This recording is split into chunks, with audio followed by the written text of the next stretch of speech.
I would have a significant problem with a lobby that says governments should hold this asset or hold that asset without what the strategic intent of government is. Because you see, there is a history to gold. There was once a gold standard. Currencies were pegged to gold. But if we now say that, okay, Bitcoins, okay, what about platinum? What about coal? Why don't we hold strategic beef reserves or mutton reserves or apple reserves? Why Bitcoin?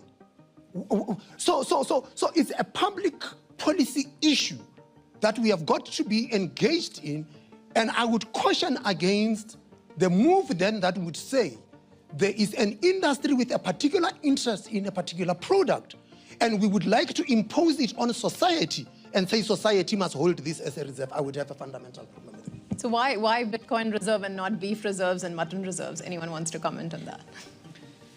Well, I think that, if you, like Neil Ferguson is here, he has a great book on the ascent of money, and he's a historian, and so many things have been used as money over the years. I think it's pretty, this is still maybe a new idea, but I think it's clear at this point that, Bitcoin is a better form of money than gold. It is provably scarce, just like gold, but it's more portable and divisible. So you can actually use, it has higher utility, I would say. And it was the best performing asset of the last 10 years. And so for store of value, I think it's going to be important for governments to hold this over time. It might start with being 1% of their reserves, but I think over time it'll come to be equal to or greater than gold reserves. Okay, great.